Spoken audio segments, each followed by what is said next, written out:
Hello साथीहरु, स्वागत छ तपाईहरुलाई फिल्म इन्टरटेनमेन्ट युट्युब च्यानलमा। साथीहरु, भोलि शुक्रबारबाट देशव्यापी रूपमा प्रदर्शनमा आउन लागेको चलचित्र जारी 2 फिल्मको एडभान्स बुकिङ अल नेपाल भरि ओपन भइसकेको छ। यो फिल्मको एडभान्स बुकिङ अहिलेसम्म कस्तो भइरहेको छ, यो फिल्म कति हलमा प्रदर्शनमा आउँदैछ, यो फिल्म हलमा कतिको सोज पाउने भएको छ र साथै भोलि पहिलो दिन फिल्मले बक्स अफिसमा कतिको कलेक्सन गर्न सफल होला त, बक्स अफिस प्रेडिक्सनको बारेमा चर्चा गर्न गइरहेका छौं। भिडियोलाई पुरा हेरेर साथ दिनु होला।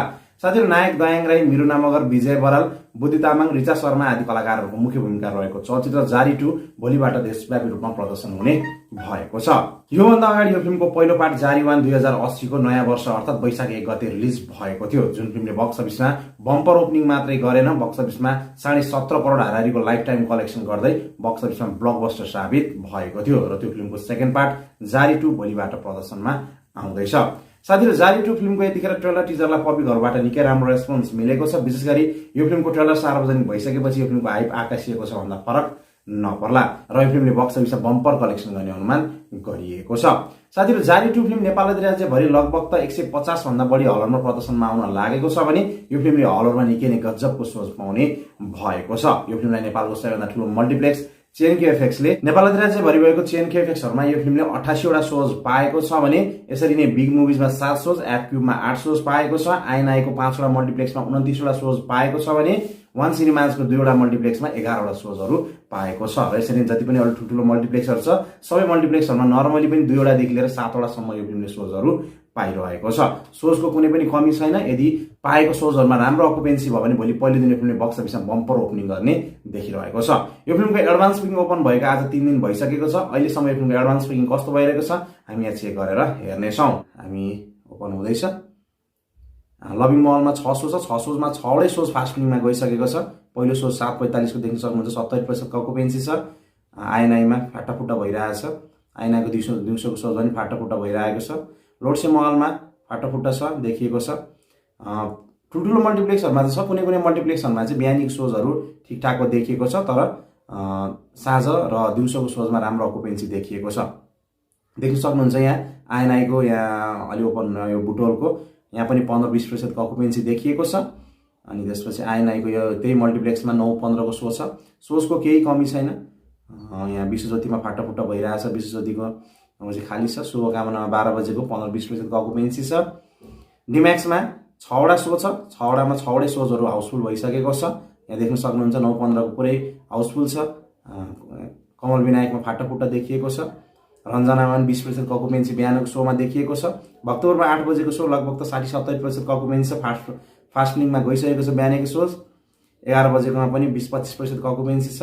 पाथिभरामा देख्न सक्नुहुन्छ यानी फाटा 15-20% को अकुपेन्सी देखिएको छ। पाथिभरामा पनि ल दिउँसोको झन् बबाल छ। 40-50% को अकुपेन्सी देखिएको छ। सिभिल महलमा बिहान 8 बजेको सो लगभग 20% को अकुपेन्सी छ। 500 वटा सिटवाला हल छ हैन, दिएको छ। 5 वटा सो छ। 5 वटा सोमा सबै सोहरु 500 वटा सिटवाला हललाई दिएको छ। इलाइटमा 8 बजेको सो राम्रो सही 8-9% को अकुपेन्सी, सरी 20-30% को अकुपेन्सी छ। दिउँसो र इभिनिङ सोको सबै फास्ट फिल्म छ। यो देख्न सक्नुहुन्छ। बीएफएक्समा 10-11 बजेको सो फाटाफुट्टा छ। वान सिनेमाज कालीमाटीमा 8:30 को सो छ, फाटाफुट्टा भइरहेछ। छाया सेन्टरमा पनि लगभग 8-10% को अकुपेन्सी छ। बिहानी पहिलो सो 11 बजेको सोमा फाटाफुट्टा छ। सीके सिनेमाजमा पनि 15-20% को अकुपेन्सी छ। पहिलो सो 12 बजेको सोमा 1-2टा फाटाफुट्टा भइरहेको छ। दरबारमा 1400 रुपैयाँ टिकटको यहाँ बुकिङ भइरहेको छ। दिउँसोको पनि भइरहेछ है, बिहानको 11:30 को पनि। क्यूएफएक्स सीजी मलमा पनि 20% को अकुपेन्सी देखिएको छ। यहाँ 12 बजेको पनि देखिरहेको छ, राम्रो अकुपेन्सी छ। सीडीसीमा पनि भइरहेको छ। सीडीसीको दिउँसोमा पनि फाटाफुट्टा भइरहेको छ। आइएनआई केएसआर मुभिजमा हल्का टाइम लिइरहेको छ, त्यसले ओपन भएन। सीजी मलमा पनि लगभग 15-20% को अकुपेन्सी छ बिहानीको सोमा। विशेष गरी पूर्व क्षेत्रमा निकै बब्बाल भइरहेछ। पूर्वमा त भोलि टिकट नपाउने अवस्था छ है। पूर्वमा जति पनि हल छ सबै हलहरूले जति पनि सो दिएको छ सबै सोजहरु फास्ट फिल्ममै हाउसफुल भइसकेको छ। एडभान्स बुकिङमै भोलि उहाँ गएर टिकट काटेर हेर्नको निम्ति टिकट नपाउने अवस्था छ। बिर्तामोडमा देख्न सक्नुहुन्छ 9 सो छ। 9 वटै सो हाउसफुल भइसकेको छ है। यहाँ पहिलो सो 8 बजेको, 7 बजेको, कति बजेको सो 7 बजेको सो चाहिँ हाउसफुल छ पुरै। दोस्रो सो 10-15 को सोमा देख्न सक्नुहुन्छ, यो पनि हाउसफुल छ। 2-4 वटा मात्रै खाली छ। फ्रेन्च सिनेमाज बुटोलमा फाटाफुट्टा भइरहेछ। जलमामा पनि लगभग 15-20% को अकुपेन्सी छ। 12 बजेको सोमा हेर्नुहुन्छ बबाल छ। 30% माथिको अकुपेन्सी छ। बढ्छ पक्कै। त्यतिखेर भोलिको दिन अब वर्किङ अडियन्सहरु हलमा जानुहुन्छ हैन, अनलाइन बुकिङ हुन्छ। आरामले बढ्नेछ। भोलिको दिन राम्रो ओपनिङ हुने देखिरहेछ।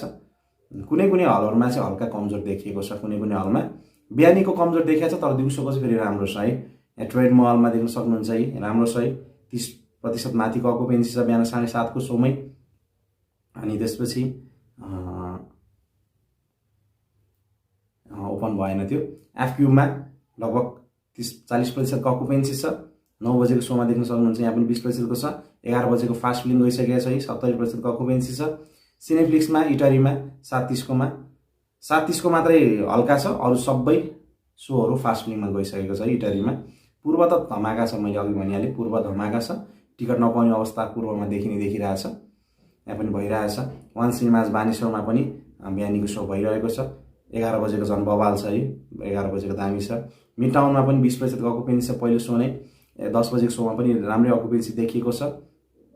कृतिपुरमा 30% को अकुपेन्सी छ, राम्रो छ बिहानी सो हैन। कृतिपुरमा 12 बजे फाटाफुटा भइरहेछ, 12 बजेको पनि भइरहेछ बुकिङ। ओसिसमा 9 बजे पनि भइरहेछ, फाटाफुटा छ। एपेक्स मलमा 9 बजेको फाटाफुटा देखिएको छ, 12 बजेको पनि भइराखेकै छ। बुकिङ छ, बुकिङ खाली छैन। धरानमा पनि गजब छ, धरानमा जति पनि सो पाएको छ सबै सोजहरू हाउसफुल हुने तर्खरमा छ। बिहान 6 बजेको सोमै लगभग त 60% 70% अकुपेन्सी छ है, बवाल छ। पाएको सोजहरूमा राम्रो अकुपेन्सी देखिएको छ। साथीहरु, हामीले जारी टु फिल्मको एडभान्स बुकिङ चेक गरिसकेका छौं। यो फिल्मको एडभान्स बुकिङ गजबको भइरहेको छ। विशेष गरी पूर्वतिर यो फिल्मको एडभान्स बुकिङमा सुनामी नै आएको छ भन्दा फरक नपर्ला। जति पनि हल छ, हलले जति पनि सोजहरू दिएको छ सबै एडभान्स बुकिङमै हाउसफुल भइसकेको छ। भोलि टिकट नपाउने अवस्थातिर देखिरहेको छ। र यसरी नै काठमाडौँ उपत्यकातिर भएको हलहरूमा पनि निकै गजबको देखिएको छ। लभिङ मल होस्, बिग मुभिज होस्, भक्तपुर केएफएक्स होस्, चाहे जति पनि हलहरू छन् ती हलहरूमा निकै राम्रो बुकिङ भइरहेको छ।